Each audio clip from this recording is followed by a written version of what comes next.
Hello दोस्तों, कैसे हैं आप सब लोग। उम्मीद करता हूं काफ़ी अच्छे होंगे।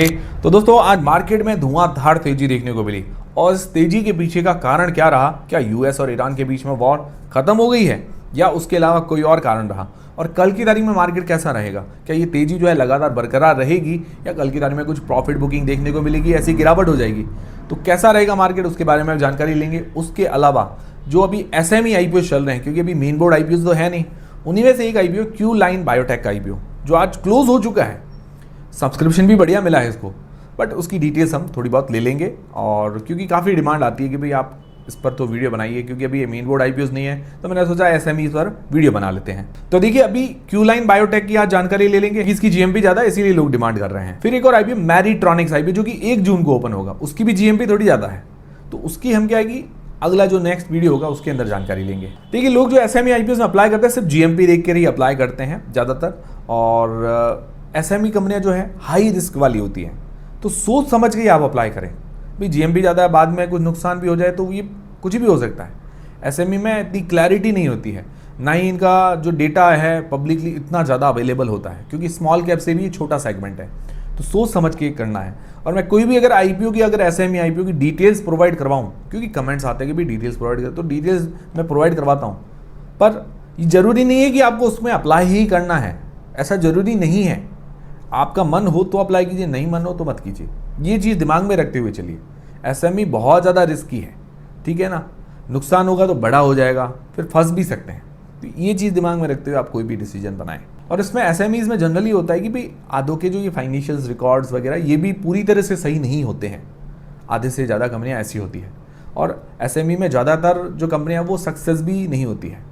कुछ ही कंपनियां ही सक्सेस हो पाती है, मतलब 100 में से 4-5 कंपनियां माने तो वो सक्सेस हो पाती, बाकी ज़्यादातर कंपनियां पिट जाती है, मतलब उसी भाव के अंदर रहती है। ठीक है, तो अब सबसे पहले मार्केट की अगर बात करें तो मार्केट में आज बहुत ही बढ़िया धुआंधार तेजी देखने को मिली।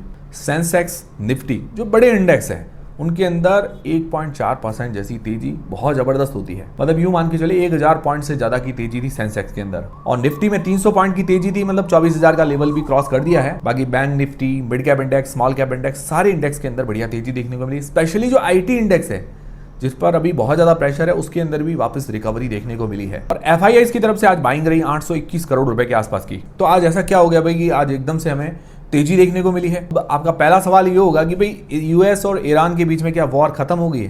तो देखिए, वॉर अभी तक खत्म नहीं हुई है, इनके बीच में बात चल रही, कुछ एमओयू वगैरह के लेकर बातचीतें चल रही है, बट ये चीज़ें भरोसे लायक है नहीं। ठीक है, और ठीक है, अभी तक क्या है कि जो वॉर वाली सिचुएशन तो चल रही थी, बट ऐसा कुछ अभी नेगेटिव नहीं हुआ। वो चीज़ें चल रही है जो चल रही है, मार्केट उसको पचाकर अभी बैठा है, बट अभी कोई नया बड़ा नेगेटिव आज की तारीख में या सैटरडे संडे को ऐसा कुछ हुआ नहीं, जिसके कारण आज मार्केट में थोड़ा पैनिक का माहौल नहीं था और तेजी थी।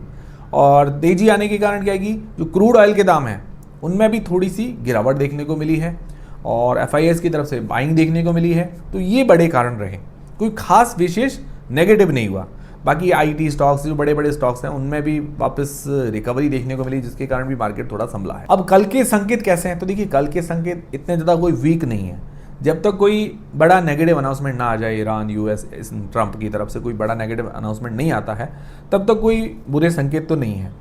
हाँ, हो सकता है कि जो आज ये तेज़ी देखने को मिली है कल की तारीख में, जो ट्रेडर्स वगैरह है, जो भी बाइंग वगैरह करते हैं, तो कल प्रॉफिट बुकिंग भी उनकी तरफ से देखने को मिले, और शुरुआत में जैसे मार्केट थोड़ा ऊपर हो फिर एकदम से हमें नीचे भी देखने को मिले, तो पॉसिबल है। तो इन चीज़ों को दिमाग में रखते हुए चलिएगा, क्योंकि सिचुएशन ही ऐसी है तो हर कोई अपना फायदा उठाना चाहेगा। बाकी अभी upcoming IPOs, main board IPOs कौन कौन से, तो अभी मेन बोर्ड आईपीओस की भी अभी तक डेट्स वगैरह अनाउंस नहीं हुई है। उम्मीद है कि जल्दी अनाउंसमेंट होते हुए देखने को मिलेगी, मैं आपको अपडेट कर दूंगा। अब दोस्तों जानते हैं Q line biotech SME IPO की डिटेल्स। तो उससे पहले दोस्तों टेलीग्राम, इंस्टाग्राम, व्हाट्सएप, फेसबुक सबके लिंक डिस्क्रिप्शन के अंदर ज्वाइन कर लीजिए, ताकि छोटा मोटा अपडेट और जानकारी मिलती रहे। लिंक से ही ज्वाइन कीजिए, क्योंकि बहुत सारे फेक और फ्रॉड चैनल्स हैं, आपके साथ कहीं धोखा ना हो। तो देखिए, क्यू लाइन बायोटेक का आईपीओ है जिसकी जीएमपी थोड़ी ज़्यादा चल रही थी, अभी करीब करीब 30% के आसपास, 30% के आसपास जीएमपी बता रही है, जिसके कारण क्या है कि इसकी डिमांड थोड़ी सी ज़्यादा थी।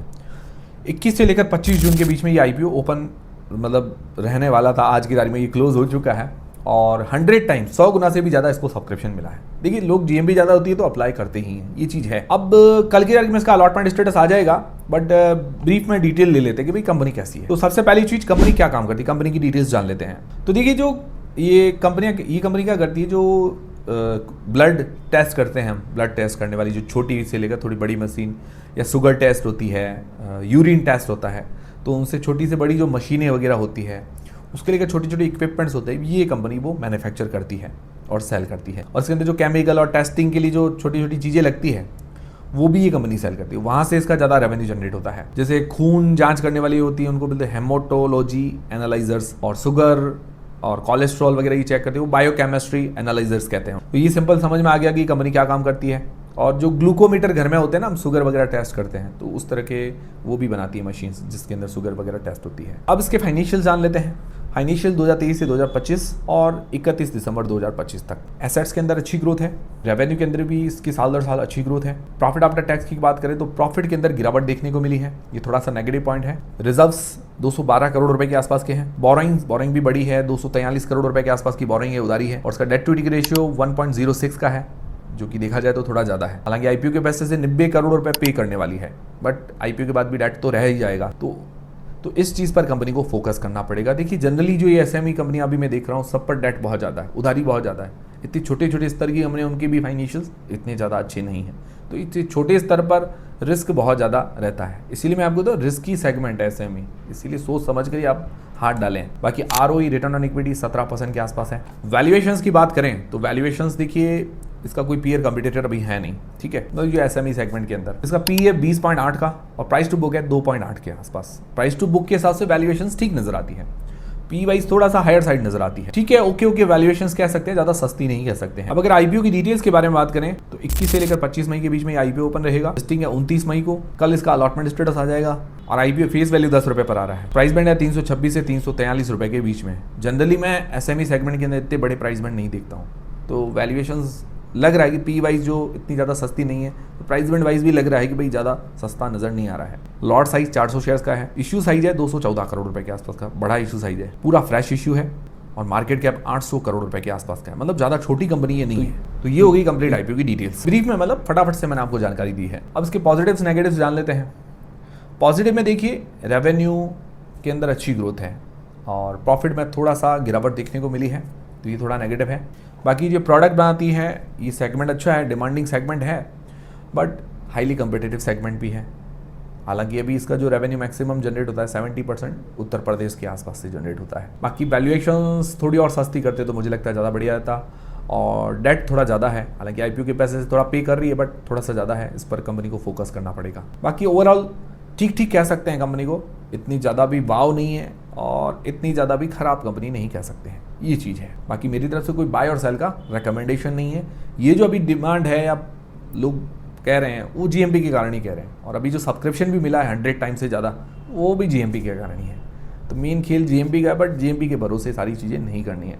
इतनी ज़्यादा एसएमई सेगमेंट के अंदर देखा जाए तो इतनी ज़्यादा कोई अट्रैक्शन नहीं है इस कंपनी के अंदर। तो ये थे दोस्तों आज के अपडेट्स। अब एक जो मैरीट्रॉनिक्स आईपीओ है, जो एसएमई आईपीओ 1 जून को ओपन होगा, उसके रिव्यू का वीडियो या डिटेल्स का वीडियो आपको कल या परसों तक मिल जाएगा। तो ये थे अपडेट। उम्मीद करता हूँ हमारा वीडियो, हमारी जानकारी आपको पसंद आएगी, हेल्पफुल रहेगी।